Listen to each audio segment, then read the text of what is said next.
Napakasarap po umawit sa ating Panginoon. Amen. At kanina, habang kinakanta po natin yung Hallelujah, ang mga anghel po sa langit ay ito po ang kanilang isinisigaw. Papuri, pinakamataas na papuri sa ating Panginoon. No? At tayo naman, habang nag-worship, itinataas natin ang ating Diyos. At sa pamagitan po ng ating pagtaas ng ating mga kamay, ito po ay pagsuko natin sa kalooban ng ating Panginoon. At the same time, pagbibigay natin ng pinakamataas na parangal at papuri sa ating Panginoon. Amen? Kaya, taas nga natin yung ating mga kamay. Practice na natin. Practice na natin na mag-worship sa Panginoon dahil doon sa langit, wala po tayong ibang gagawin kundi mag-worship sa Diyos. Amen ba? Pagka tinaas mo na yung kamay mo, nasanay na, hindi ka na mangangalay. So every time you worship the Lord, you have to raise your hands or i-wave natin yung ating mga kamay para po sa ating pagpupuri sa ating Panginoon. Ang isahin po ng ating tatalakay ngayong umaga is the blessedness of spiritual poverty. Ano ba itong spiritual poverty na ito? Aba, no?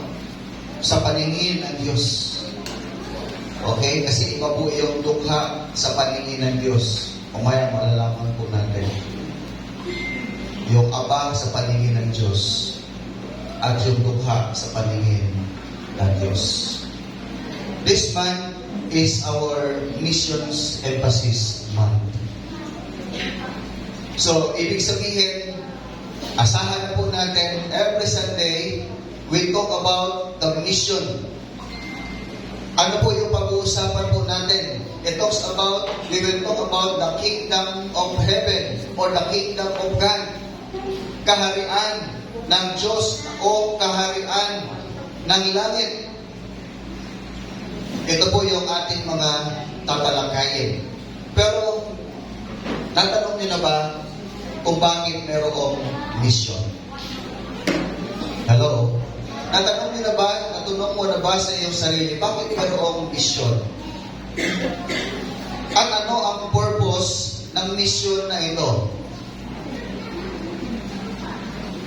Bakit po may mission? Sabi po ng Mateo chapter 24 verse 14, at ipangangaral sa buong sanlibutan ang mabuting balita tungkol sa paghahari ng Diyos upang ito'y makilala ng lahat ng bansa saka darating ang wakas. Sino po yung unang missionary na dumating po sa atin sa buong sanlibutan? More than 2,000 years ago, ay isinilang po ang dakilang missionary. At yan po ay walang iba kundi ang Panginoong Jesucristo. At ano po ang purpose niya? Ano ang layunin niya? Bakit siya nag-mission sa mundong ito? Biruin mo, ang Diyos ay nagkatawang tao sa pamamagitan ng Panginoong Jesucristo para po mag-mission sa tao, sa sanlibutan. Dahil gusto po ng Diyos na ang tao po ay manumbalik sa Kanya. Nais po ng Diyos na ang tao po ay magkaroon ng magandang relasyon sa Kanya. Nais po ng Diyos na ang mga taong ito ay, na tayo mga tao ay makarinig ng mabuting balita. Meron pa po dito.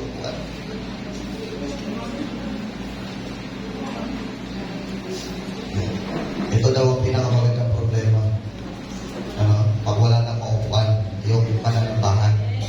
Kaya lang may bakante pang isa, dalawa pala. Ano pa pala doon? So, ibig sabihin, hindi pa yan yung magandang problema. Meron pa tayong problemahin. Amen? Okay. At dyan po ay, ano, yung mga uupo pa dyan, ano, para yung mga darating na wala na maupuan, yun ang pinakamaganda, pinakamalaking problema natin. Okay? So, nais ng Diyos na ipangaral ang kanyang salita upang sa gayon, ang tao po ay bumalik sa Kanya, magkaroon ng magandang maayos na relasyon sa Kanya, at makakapabuhay tayo ng maayos, at hindi po tayo mapapahamak pagdating po sa kabilang buhay. Napakaganda po ng purpose ng Diyos. Bakit siya nag-mission sa atin? Ayaw niya tayong mapahamak. Kaya ito po ang ginawa ng ating Panginoong Jesus more than 2,000 years ago. Na ipahayag ang Ebanghelyo, ipangaral, at makita po natin dito, no, mga previous missions emphasis man natin, na sa pamagitan po ng ginawa ng ating Panginoong Jesus, maraming buhay ng tao ang nabago. Amen ba? Maraming buhay ang nabago. And ito pong pagmimisyon na ito ay nung umakyat si Jesus doon sa langit, bumalik siya doon sa heaven, ito po ay kanyang ipinagkatiwala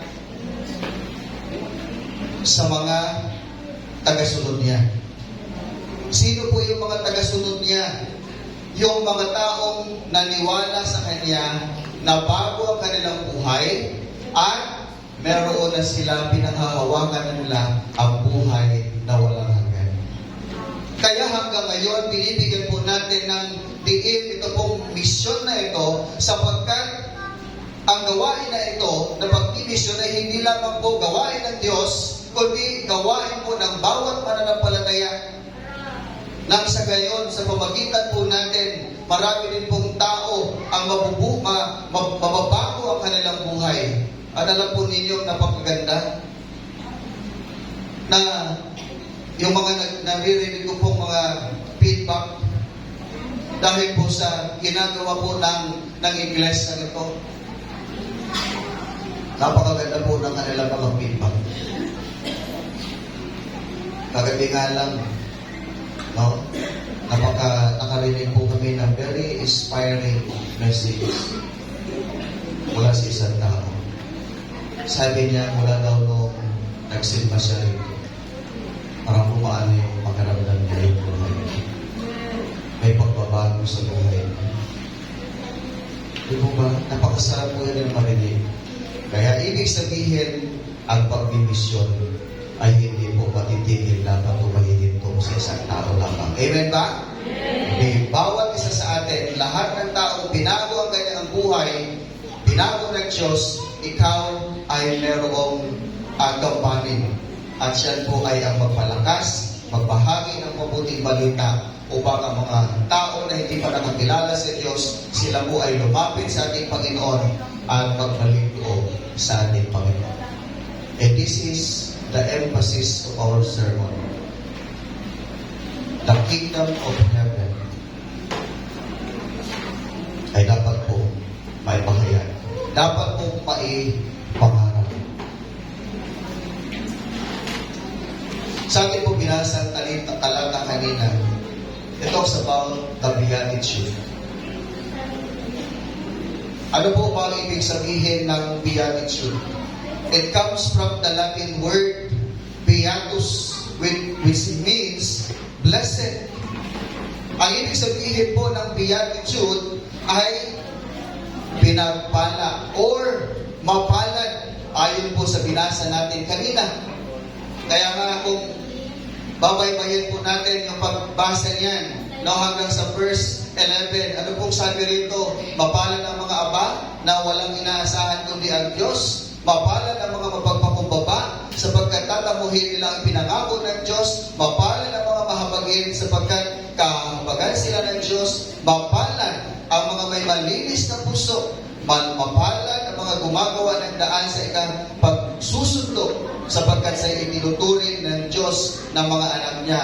Mapalad ang mga pinag-uusig dahil sa kanyang pagsunod, at mapalad kayo kapag dahil sa akin Sabi ng Panginoong Jesus, dahil sa akin, inaalipura kayo ng mga tao o pinag-uusip. Actually po yung tatalakayin natin the whole month, 5 Sundays. Ano ba ang ibig sabihin ng mapalad? At bakit tinawag ng Diyos ang isang taong mapalad? Now, the background of this message ay makikita po natin sa Matthew chapter 4 verse 23 to 25 na sinabi po dito, nilibot ni Jesus ang buong Galilea, nagtuturo sa mga sinagoga at pinangaral ang mabuting balita tungkol sa pag-aari ng Diyos. Pinagaling din niya ang mga tao sa kanilang mga sakit o karamdaman. Siya'y nabantog. No? Take note, siya'y nabantog. Ibig sabihin, nakilala sa buong Syria, kaya pinadala sa kanya ang lahat ng may sakit at mga pinahihirapan ng iba't ibang karamdaman, mga inaalihan ng mga demonyo, mga himatayin, mga paralitiko. Silang lahat ay kanyang pinagaling at sinundan siya ng napakaraming tao buhat sa Galilea, Decapolis, Jerusalem, Judea, at maging sa ibayo ng Jordan. So, ibig sabihin, Jesus Christ is the great missionary at dahil po sa kanyang ginagawang pagmimisyon sa pagpapagaling ng mga may sakit, pagpapalaya sa mga taong inaalihan ng demonyo, sa mga taong binibigyan niya ng kalakasan, encouragement, kinukomfort niya, doon po siya nakilala. At yung mga tao ay gustong-gustong sumunod sa kanya. Bakit? Dahil yung karamihan sa kanila na-experience yung presence ng Diyos, na-experience nila yung kagalingan, na-experience nila yung comfort ng Panginoon. Kaya itong mga tao na ito ay sumusunod sa ating Panginoong Jesus. Dahil sa mga nakikita nilang mga himala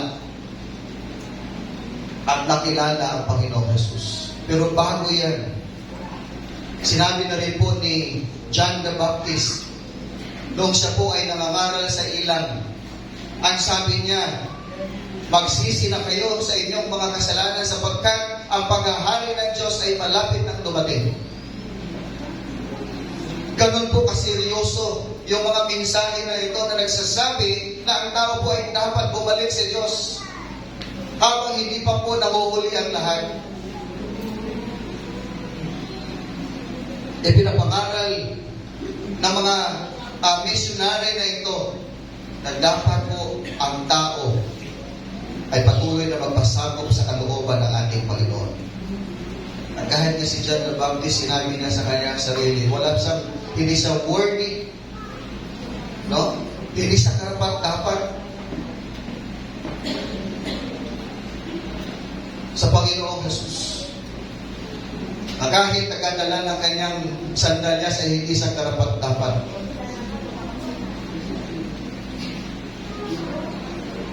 Ibig sabihin, natudoon yung kanyang kababaang at pagkilala sa Panginoong Jesucristo na bilang Diyos ng mga pangyarihan. Tama na po sabi ng ating mga talata, now when Jesus saw the crowds, he went up on a mountainside and sat down. His disciples came to him and he began to teach them. So, ginather itong mga alagad, tagasunod ni Jesus. Pero yung ina-expect ko ng mga tao ito ay si Jesus ang siyang ang kanyang sasabihin ay kung paano po maibalik ang kaharian sa Israel. Ngunit dito po sa kanyang sermon sa bundok, dito niya po ipinakita ng bahagya yung kaharian ng ating ng Panginoong Diyos kung ano ang katulad o kung saan ito natutulan. Ito pong beatitude na tinatawag is a summary of Jesus' teaching about what it means to live as a citizens and a children of God in His kingdom. Kaya napakahalaga po mga kapatid na patuloy tayong sumunod sa kanyang mga salita. At lagi nating asamin na makinig ng kanyang mga mensahe sapagkat ito po ang sa makakapagbago ng ating buhay.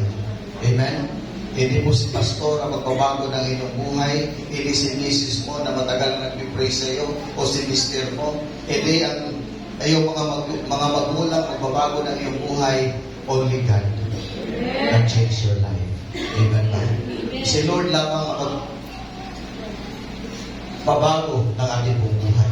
So dito po pinakita ng ating Panginoong Jesus kung paano tayo mabubuhay sa mundong ito. Ito po ay pinatutuhanan ng mga taong sumulat po ng Ebanghelyo para may pahayag po sa atin ang mensahe ng ating Panginoon. Na kung saan, itong tinuturo ng Panginoong Jesus doon po sa sermon niya sa bundok, ay maging siya, ito po yung kanyang isinasabuhay para magiging role model siya sa atin. Para sa yung gagayahin natin yung kanyang buhay, yung kanyang katangian, yung kanyang kaugalian, ang dapat natin sundan. Para tayo po ay mamuhay sa kaharian ng langit. In Matthew chapter 3, ano po sabi dito? Chapter 5 verse 3, Blessed are the poor in spirit, for theirs is the kingdom of heaven. Now, ano nga ba ang ibig sabihin ng blessed? What it means, or what does it mean to be blessed? Ang sabi po dito, blessed are the poor in spirit. Mapalad ang taong aba. Okay? Mapalad ang taong aba. Ano pong sabi rito? Na walang inaasahan kundi ang Diyos. So, ibig sabihin, dito po natin makikita kung anong ibig sabihin po ng blessed o pinagpapala ng ating Panginoon. Blessed is a word na ginamit ng ating Panginoong Jesus na ang ibig sabihin po nito ay happy, fortunate, sa Bisaya, bulahan, o kaya malipayon, no? Kaway-kaway ang kamay, mga kamay ng mga Bisaya. Ano? Malipayon, bulahan, no? O na ibig sabihin no, sa salitang blessed. Sa Tagalog, siyempre, pinagpala. No? Sa iba naman, maswerte. For lucky people. Pero wala pong swerte sa harapan ng Diyos. Amen? We are blessed. No? Dahil tayo ay nasa ating Panginoon. So, ang ibig sabihin ng poor in spirit, ang itinuturo po dito ng ating Panginoon ay kailangan muna tayong maging poor in spirit. Okay? Magiging abang tayo sa harapan ng ating Panginoon. Okay? Magiging abang tayo sa harap ng Diyos. Ibig sabihin, to have nothing and be nothing in yourself in order to gain in everything in Him. Ibig sabihin, wala kang laman, ignorante, inosente.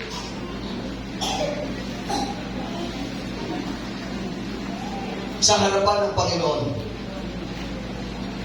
para mapunan ka, dapat, o para malagyan ka, dapat hindi ka puno. Tama mo ba? Yun po ang ibig sabihin nun. No? Sa madaling salita. We are poor in spirit. At sino-sino ba itong mga taong ito in poor in spirit? Sabi ito dito, it refers to a spiritual attitude. Una, ang poor in spirit na isang tao is means recognizing and admitting our spiritual poverty and helplessness before God. Spiritual humility.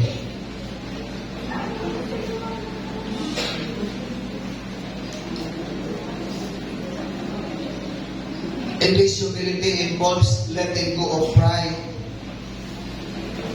So ang taong mapagpakumbaba,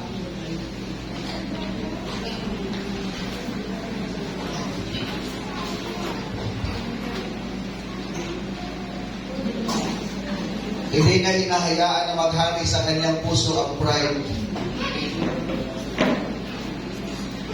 Spiritual humility means patuloy tayong umaasa sa ating Panginoon. Dependence of God. Sabi nito, those who are poor in spirit understand their need for God's grace, guidance, and provision. Dahil ang taong poor in spirit, umaasa lamang siya sa Diyos. Ano po ang sinasabi po dito? Siya po ay nakaasa lamang sa grasya ng Panginoon, nakaasa lamang sa guidance ni Lord, nakaasa lamang sa provision ng Panginoon. They come to God with an open heart. Bukas ang puso, mapagpagubog ang puso, and realizing that their relationship with Him is not based on their achievements, but on His mercy.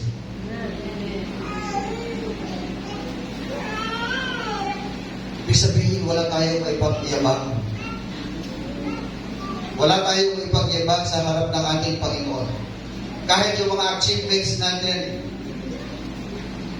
ano man ang meron tayo, ano man ang mga tinatangkilik natin, we realize o we acknowledge na lahat ng ito ay galing sa ating Panginoon. And this attitude reflects a deep sense of dependency on God's work in their lives.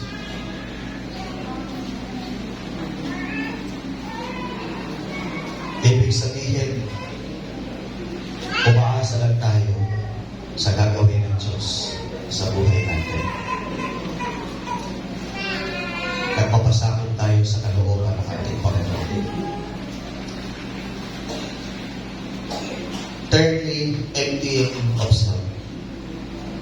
Being poor in spirit involves a willingness to empty oneself of ego. Walang puwang sa puso natin yung ego. Hello? Walang puwang sa puso natin ang ego. Walang puwang sa puso natin yung pagiging self-righteous. Matuwid yung tingin natin sa ating sarili. Walang puwang sa ating puso yung self-centeredness.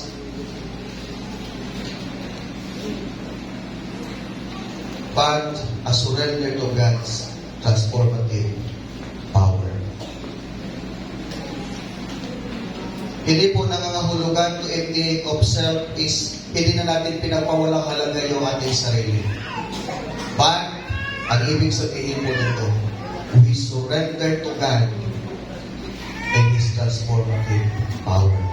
Hinahayaan natin ang Diyos na siya mismo ang magbabago sa ating buhay, sa ating puso. Dependent tayo sa Panginoon. And every time na mangyayari ang mga bagay na ito sa ating sarili, come to the Lord in prayer and submit your life to Him. Amen ba? Submit your life to our God. Now, ito pong pride ay kinontra ng ating Panginoon. Okay? Ibig sabihin, ayaw ng Diyos na maranasan natin yung pagmamataas sa ating sarili. Gusto ni Lord na manatili tayo magiging mapagpakumbaba. Contrast to pride, Jesus contrast being poor in spirit with spiritual pride and arrogance. And the best example ng mensahe na ito, makikita po natin sa Lucas chapter 12, verse 15 to 21. No? Kung maalala po ninyo na ibahagi ko na po itong mensahe na ito. Sabi nito, at sinabi niya sa kanilang lahat, no? Si Jesus, sabi niya, mag-ingat kayo sa lahat ng uri ng kasapiman, sapagkat ang buhay ng tao ay wala sa laki ng kayamanan. At pagkatapos ay isinaysay ni Jesus ang talinghagang ito, ang bukirin ng isang mayaman ay umani ng sagana. Kaya sinabi niya sa kanyang sarili, wala na, ano ang gagawin ko? Wala na akong paglalagyan ng aking ani. higibain ko. Sabi niya, higibain ko ang aking mga kawalik at magtatayo ako ng mas malalaki. At doon ko ilalagay ang aking mga ani at ang aking mga ari-arian. At ang sabi niya, sabi pa rito, sasabihin ko sa aking sarili, ayan, marami na akong ari-arian, hindi na ako kukulangin habang buhay. Kaya mamahinga na lang ako. Kakain, iinom, at magsasaya. Ngunit sinabi sa kanya ng Diyos, hangal, sa gabing ito'y babawian ka ng buhay. Kanino mapupunta ang mga bagay na inihanda mo? Ganyan ang sasapitin ng nagtitipon ng kayamanan para sa kanyang sarili. Ngunit dukha naman sa paningin ng Diyos. So dito po natin mababalanse. Ano ang pagkakaiba ng aba sa paningin ng Diyos at dukha sa paningin ng Diyos? Ano po yung sinabi kanina? Ang aba sa paningin ng Diyos ay mapagpakumbaba, umaasa lamang sa Diyos. At sa gagawin ng Diyos, umaasa lang tayo sa kapangyarihan ng Diyos. Pero makikita po natin dito po natin makikita yung dukha sa paningin ng Panginoon. So ito pong lalaking mayaman ay meron siyang lahat ng bagay. Tama po ba? Base po sa talinghaka, sa kwento, meron siyang malaking ari-arian, kayamanan. At ang kanyang negosyo ay sumasagana. Okay? Sagana. At in fact, dahil sa nakita niya yung wala nang mapaglagyan doon sa kanyang mga ari-arian, nagplano pa siya. Nagplano siya na palalakihin niya yung kanyang mga kabalik. Itong mayamang hangal na ito na tinatawag ng Bible o ng Panginoong Jesus ay meron po siyang magandang retirement plan. Tama? He has a good retirement plan. Ibig sabihin, nagpaplano siya ng maganda, ng maayos para sa kanyang sarili, pagdating ng panahon na mag-retire na siya sa kanyang trabaho. Ngunit, ano po ang makikita sa kanyang buhay? Ano po ang kulang sa kanya? Ano ang kulang sa kanyang mga plano? Wala pong masamang pagplano. Pero hindi talaga maiiwasan sa pagpaplano natin mayroong kulang. Ano ang kulang sa kanyang plano? Wala po ditong pinanggit patungkol sa Diyos sa kanyang mga plano. Ibig sabihin, hindi kasama ang Diyos sa mga plano niya. Hello? Hindi po dito binanggit na ang kanyang mga kayamanan, ari-arian, ay galing sa Diyos. Hindi po dito binanggit. Hindi po dito binanggit na ang taong ito ay nag-worship at nagbibigay ng parangal sa ating Panginoon. At higit sa lahat, God was not a part of his life. Nakakalungkot. Dahil hindi po kasama ang Diyos sa bahagi ng kanyang buhay. At ito po ay isang uri ng pagmamayabang, pagmamataas, or pride na ayaw ng Diyos na makita sa kanyang mga anak. Ibig sabihin, when we do not acknowledge God in any part of our lives, proud is when we get for ourselves all the glory and reason for our success. Pag hindi kasama si Lord sa bahagi ng buhay mo, ng mga success na nangyayari sa buhay mo, pag asenso mo, pag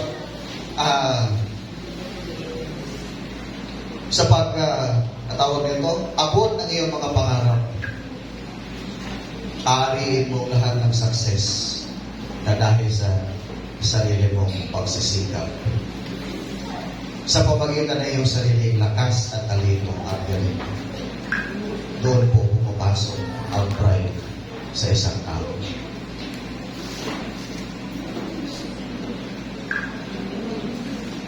Iniisip natin minsan, hindi ko na kailangan ng tulong ng Diyos. Hindi ko na kailangan ang plano ng Diyos. Hindi ko na kailangan ang grasya, ang kagandahang loob ng Diyos.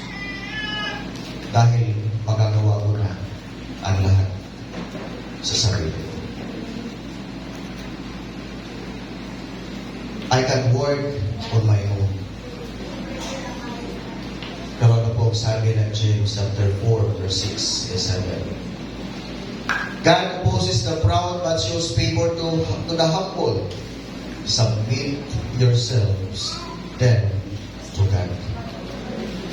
Malinaw po sinabi rito ni Apostol Santiago na sinabi niya na ang Diyos ay laban sa mga palalo. Ang Diyos ay laban sa mga taong mapagmalaki, mapagmataas. Ngunit, tumutulong siya sa mga mapagpakumbaba. Sa mga taong walang ibang inaasahan, kundi ang Diyos. Amen? So kung ang Diyos po ay ino-oppose niya, against siya sa mga taong proud sa sarili niya, sa mataas ang tingin sa kanyang sarili, meron din naman siyang reward. Meron ding reward si Lord of being poor in spirit. Ano yung reward nito? Sabi po dito, blessed are the poor in spirit, for theirs is the kingdom of heaven. So paano po natin ma-receive, tanggapin itong reward na ito? Paano po natin ito tatanggapin? Sa pamagitan ng ating pagiging mapagpakumbaba. True humility. In humility, we acknowledge our sins. Kinikilala natin ang isang tao mapagpakumbaba, kinikilala niya na siya ay nagkakasala sa Diyos. Nagkakamali siya sa harap ng Diyos. Inaamin niya na marami siyang pagkukulang sa Diyos. In humility, tinatanggap natin at naniniwala tayo na tayo ay isang makasalanan at deserve natin parusahan ng Diyos. Amen ba? And this humility leads us to repent of our sins and believe in Jesus Christ for our salvation.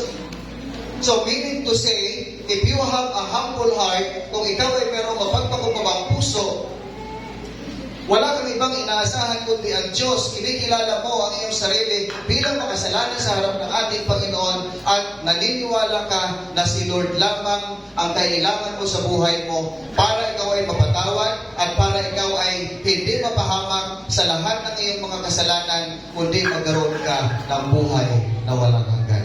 Amen? Yun po ang humility, humble heart. Mapagpakumbabang puso sa harap ng ating Panginoon. And when we acknowledge our spiritual poverty and our deep need of God, tayo po ay lumalapit sa Kanya. Nagtitiwala sa ating Panginoon. Buong pagtitiwala. At wala tayong ibang inaasahan kundi ang ating Panginoon. We open ourselves to His transforming work in our lives and receive the promise of eternal life in His kingdom. Paano nga ba natin ito may apply sa ating buhay? Lalo na po sa mission. Paano po natin ito may apply?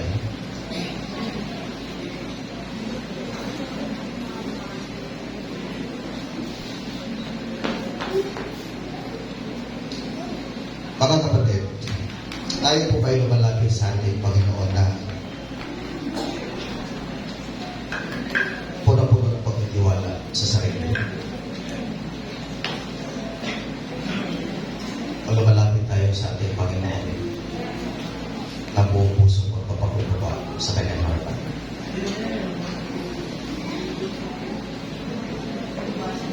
kilalanin po natin kung tayo po ay wala si Diyos. Malayo sa ating Panginoon. Wala po tayong magagawa. Amen? Wala tayong magagawa. We can do nothing. Hindi tayo bibigyan ni Lord ng blessing. Walang favor si Lord na bibigay sa atin. Dahil malayo tayo sa Kanya. Kaya ang hamon po sa atin, mabuhay tayo na umaasa sa ating Panginoon. Wala tayong ibang aasahan kundi ang Diyos. Dependence to God and trust Him. And let us humbly submit to God and allow Jesus to reign in the throne of our lives. At may apply po natin ito sa ating buhay at maging sa ating pong mga ginagawa. Ito pong mensahe ng ating Panginoon. Itong beatitude na tinatawag.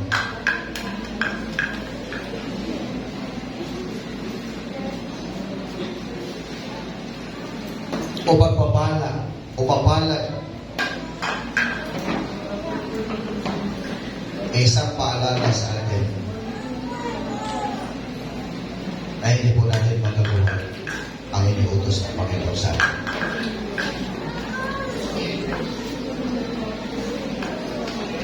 Hindi po natin ito magagawa sa pamamagitan ng sarili nating lakas, resources,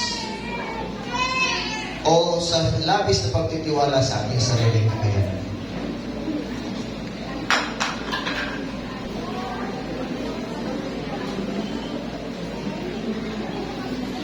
Ang pag-fulfill po ng Great Commission ng ating Panginoon Jesus ay hindi lamang po sa umaasa tayo sa ating sa iglesia nito.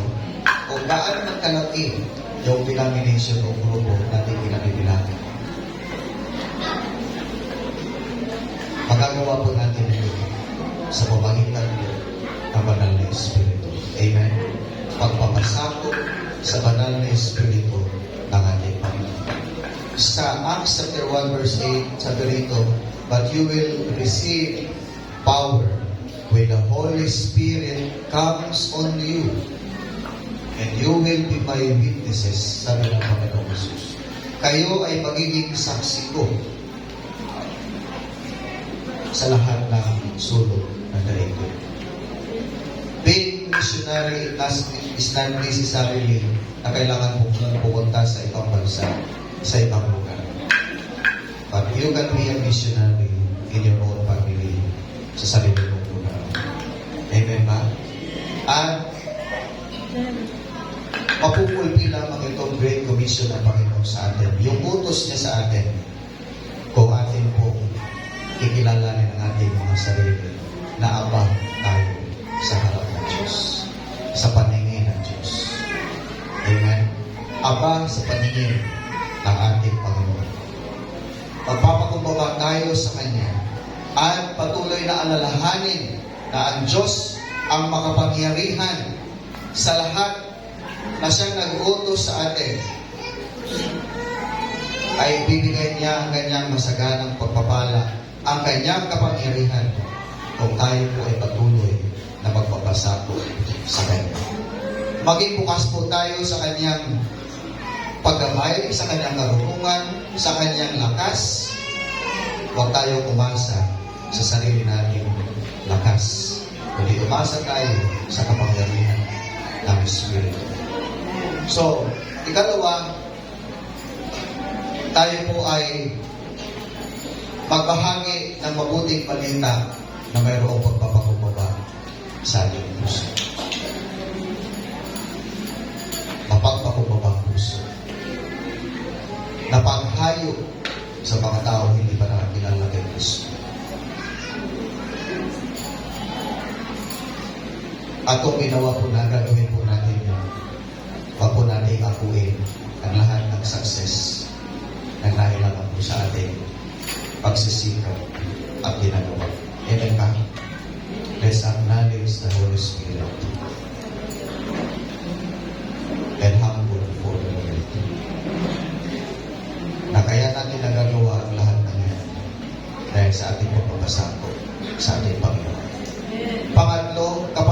po ay nakadepende at umaasa lamang sa kapangyarihan ng Diyos, ay magbabago ang ating pananaw. Magbabago ang ating pananaw. Napakasarap po mga kapatid, magbahagi ng mabuting balita. Lalo na sa mga taong punong-puno ng kalungkutan. Maraming problema. Napakasarap magbahagi ng salita ng Diyos sa mga taong naghahanap ng Kristo sa kanilang puso. Pagpadala natin sila sa paanan ng Panginoon, doon po mababago ang ating pananaw. Sarap sa Panginoon. Dahil meron tayong nanalang kaluluwa sa harap ng Diyos. At kapag tayo po ay umasa lamang sa Diyos, ay mas lalong nahuhubog ang ating pagiging servanthood. Mas lalong nahuhubog ang ating pagiging servant sa harap ng ating Panginoon. Ang ating pong layunin is to serve, maglingkod, hanapin yung mga taong nawawala at alhin sila sa tamang landas, to share the good news, to meet people where they are, and to walk alongside them. It is in this humble posture that we truly reflect the heart of Jesus. Ano nga ba yung puso ng Panginoong Jesus? Makikita po natin yan sa Philippians 2 verse 5 to 9. Kung saan hinugan ng Panginoong Jesus ang kanyang pagtitig Diyos para abutin ang lahat ng uri ng tao at magkaroon ng magandang relasyon, manumbalik sila sa harap ng ating Panginoon. So mga kapatid, ipagpatuloy po natin ang church na ito. Katulad po na sinabi ko kanina, sa atin pong pag-share ng mabuting balita, maraming mga tao na may magandang feedback, bumabalik. At ito mga tao nagbibigay na ito ng encouragement sa atin. Marinig lang natin mula sa kanilang bibig yung salamat sa salita ng Diyos. Ito po malaking kagaanan sa ating puso upang tayo po ay magpatuloy sa ating ginagawa. So, ating pong alalahanin, i-practice, i-apply yung salita ng Diyos na natutunan po natin ngayong umaga at mamuhay tayo ng tunay na mga citizen ng kaharian ng langit. I-surrender natin sa Diyos ang anumang pride, anumang self-sufficiency, no? Our own agendas, let us surrender to the Lord. Amen? No? And let us rely on God's strength and power, His provision, and His guidance. Patuloy tayo umasa sa ating Panginoon. Umasa sa ating Panginoon.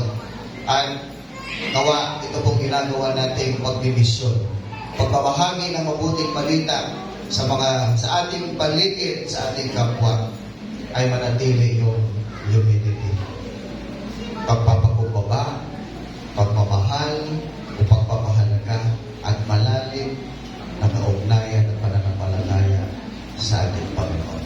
Magandang umaga po sa ating lahat. Nawa, Diyos ay patuloy